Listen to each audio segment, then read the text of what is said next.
there were a lot of really tough conversations that I don't think people understand what it was like.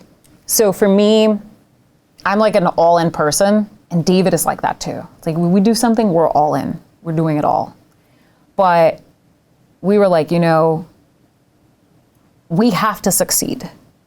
There is no turning back. And that's when we understood that we weren't only bringing Trump to Nashville, but we had to help him understand the space.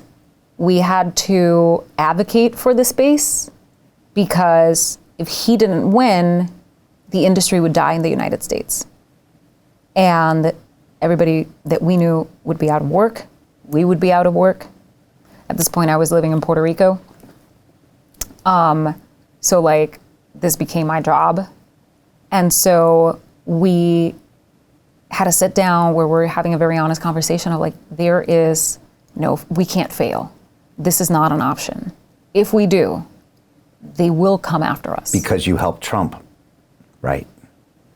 Yeah, a lot of people would have been gone after, including him. And we had a dinner at one point with, it was like the head of policy for Trump, and we're like, well, we better win or we're all gonna go to prison. And he's like, yup. It's like, and I don't want to say we were terrified, because that's not true. We're Americans. We're cowboys. We're wild. We're crazy. We're like, fuck it. We're going all in. We're doing this. And we didn't care about whatever happened. We were just like, there's no room for failure. We're not going to fail. This was not a thought. We didn't even have the ability to think about it. We didn't allow ourselves to think about it. And I think that was very big for us, because it allowed us to work from a space where we just executed constantly. So the first thing that we had to do after David's meeting with the president. And how did that go? It went really, really well. What happened? That's a story for David to tell. Okay. There are so many things in this process that we can share, and there are so many other things that we can't share. So I don't want to overshare things that I can't. But it went really, really well. He was very happy. He wanted us to come on board and assist them. And he, if I remember correctly, he told David that he would be supportive of the community and that he would help us. He would help us save the industry. And of course, one of the main things, so they asked us, to put together, like, what are the major issues in the industry? What are the major issues in the space that you're seeing? And of course, the number one thing for us was Ross. So, and there's been a lot of talk on Twitter about, we were the ones that freed Ross. I want to be super clear about that. Angela McCurdle from the Libertarian Party in the United States was the one who did the heavy lifting on that. Like, she was the one that got that done. And for people that don't know, who is Ross? So Ross Ulbricht is the creator of Silk Road, which was a marketplace on the dark web where you could buy anything from alpaca socks to hardcore drugs. And Ross was... using Bitcoin, because it was an anonymous payment. Exactly. Form of payment. And so... this was 10 years ago, 15 years ago. This was, 2016? Right. 2017 when he got arrested, I believe it was. Right. No, way before that, hang on. 2013? Yeah, it was running in 10, 11, 12, that kind of thing. Yeah. Yeah. Yeah, because he was in prison for 11 years, 12 years almost. What the London Real Investment Club actually does for you, it gives you the keys to open that door to the inside deals. In the last 3 weeks, I've participated in 3 incredible deals: a layer 2 Bitcoin protocol, an incredible AI protocol. The deal flow is beyond what I expected. I don't think I've ever seen a model like this that just gives average folks the opportunity to be behind the deals, and that's exactly what we've done. Not only that, you get to hang out with Brian Rose every week. And for me, that was huge, because I look at Brian as somebody who's not only an expert in the space, and I think is on the leading edge, but just the leading edge of thought with London Real and the work he's doing there. To anyone who's taking a serious look at this, I know it's a big decision. It was a big decision for me and my family, and it is one of the best decisions I've ever made. So I wish you all the best, and hope you come join us.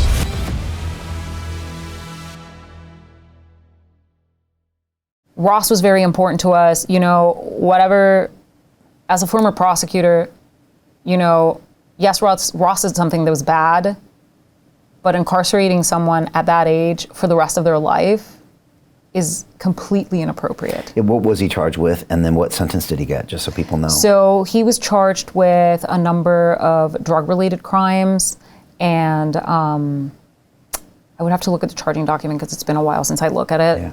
But like, I read the transcripts of the trial. I mean, the sentencing is the portion of the trial that was just really egregious. They gave Ross 2 life sentences and 40 years for a nonviolent offense. And everybody will come and say like, well, the murder for hire charges were dismissed with prejudice. So you can't even consider that. Right. And to put someone at that age for a nonviolent offense in prison for the rest of their life is, to me, a travesty. How old was he at the time? Ross at the time when he was caught was 26 years old? Okay. Around that age. Okay. I think by the time he went into prison was 29? Okay. 29, 30, around that age. Right. And Trump pardoned him the first day or the second day, right? So in theory, it was the second day, but we see it as the first day because the first day is like that half day. Okay. Right. He's like getting inaugurated and then all that stuff is happening. So David and I agree that this is day 1. And was Ross mentioned in that first meeting, or did it kind of come up? Ross was mentioned in the first meeting. Interesting. And but Angela had already done all the work. Okay. But that resonated with Trump because perhaps he was being unfairly prosecuted even by, was it FBI that came after Ross? So I wouldn't say that he was being unfairly prosecuted. What I think it is that there was you build a marketplace, people are doing these things, you don't control what people do. And we can argue all day long about that, and we can argue all day long about, the things that were written and said. That's not really I don't really care about that. Like, my whole point is the way that he was sentenced. I mean, Ross admitted that what he did was wrong, but the issue is the sentence. It's the sentencing. You're destroying a person. Punishment in criminal cases should not be, listen, we're not talking about a rapist and a murderer here. So that pedophiles, rapists, murderers, put them away forever. Go for it. But with other types of crimes, there has to be a balance between accountability, but also rehabilitation. I want you to learn your lesson and never do it again. But I also want you to use this experience in the positive and go help other people that are going through a similar situation than you. Right. And his sentence was just absolutely horrible. And we do believe, and I wholeheartedly believe that, the Obama administration had something to do with that type of sentencing, the way that it happened. I know a lot of things that I can't talk about, but we do believe that. And also, it was done, we believe, and when I say we, I mean me and my friends in the industry, in the space. And I believe that it was done to deter people from utilizing Bitcoin. Ross gave us our first use case. Ross is the reason Bitcoin works. We wouldn't have known that Bitcoin worked had it not been for him. So, he is, by however you want to see him, he is the godfather of Bitcoin. He gave us this. Wow. I used a Silk Road back in the day. Oh yeah? What'd you buy? Did. Alpaca socks? I'll go into that later. It was the subject of one of my episodes on London Real. So yeah. But it was really important for us that the president understood that, we love Ross and that we really wanted to get him out. What happened to him was a complete travesty and it shouldn't happen to anybody. And of course, we're good friends with his mom. I love his mom very, very much. And so she is the rock star here. Lynn is unstoppable.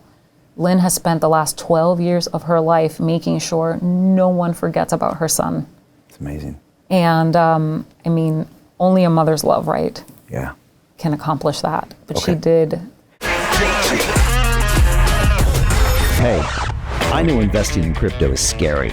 It takes a real leap of faith because there are so many scams, rug pulls, and bad actors out there. It's a dangerous business. which is why 95% of people lose all their money. Well, that's why I created the London Real Investment Club, so you can access the hottest deals on the planet and use the crypto bull market to create the generational wealth that you deserve. Join my team of over 100 people from around the world that are making millions of dollars behind the scenes investing in blockchain, AI, Web3 games, DeFi, Bitcoin, and more. Don't miss out. Click the link below to book a call with one of my team now. But hurry, this bull market will end soon.